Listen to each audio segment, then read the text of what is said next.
এই যে আমরা বাইরে আসার পর যে ঠান্ডা লাগে গেছে, এই জায়গা থেকে ঠান্ডা থেকে ভালো থাকার জন্য কি করা উচিত?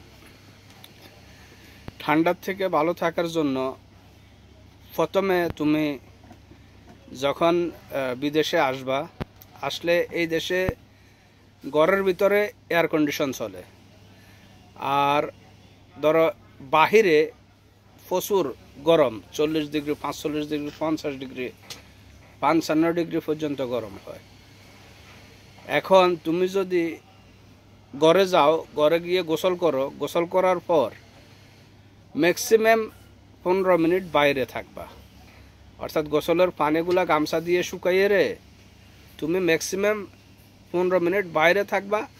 অর্থাৎ যে পানিগুলা থাকে, এক্সট্রা পানিগুলা শরীরের থেকে বাইরের গরমের তাপে এগুলা টানিয়ে লাগবে। টানিয়ে লাগানোর পর তুমি আবার এয়ার কন্ডিশন রুমে আসবা। তার কারণ তুমি যদি রুমে আসো, তখন ওই ঠান্ডাগুলা এয়ার কন্ডিশনে শুকাইলে কিন্তু তোমার শরীরের মধ্যে ঠান্ডা এবং কি সর্দি জ্বর লাগিয়ে থাকবো। এই যে এক কথা। এরপর দ্বিতীয়ত হচ্ছে, তুমি যদি ধরো ঠান্ডা এবং কি কাশ সর্দি লেগেই আছে, তখন তুমি আর একটা কাজ করবা। এটা হচ্ছে একটা ফর্মুলা। যেমন কি তুমি আদা, দারচিনি, লবঙ্গ, এরপরে কাগজি অর্থাৎ লেমু, এগুলা নিয়ে তুমি আধা লিটার পানি বা 1 লিটার পানি নিবা। পানি নিয়ে সমপরিমাণ 2-3টা এলাচি দিলা, 2-3টা লবঙ্গ দিলা, এরপরে আদা দিলা, হালকা এইটুকু পরিমাণ আদা দিলা। এরপরে তুমি দারচিনি দিলা, সামান্য 1 পিস, ছোট 1 পিস দিলে চলবো, দারচিনি। এরপরে তেজপাতা, এরপরে একটা কাগজে পুরাই দিয়ে দিবা।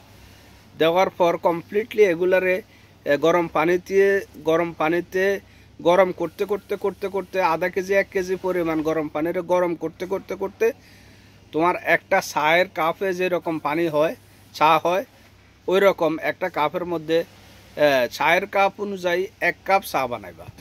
বানানোর পর তুমি এটারে চায়ের মতোই খাইবা। খাওয়ার পর দেখবা যে তুমি এর থেকে একটু নিষ্কৃতি, একটু শান্তি পাইতেছ। এভাবে তুমি কয়েকদিন খাইলে, 2-3 দিন খাইলে আশা করা যায় তোমার সর্দি, কাশি এবং কি শরীরের যে ম্যাচ ব্যথা, এগুলো সবগুলা চলে যাবে। এটাই যে একটা অর্থাৎ এদেশের যে একটা হিসেব, অর্থাৎ ওয়েদারের যে একটা হিসাব, ওই হিসাবের থেকে বাঁচার মুক্তি হচ্ছে এটা হচ্ছে শিফা।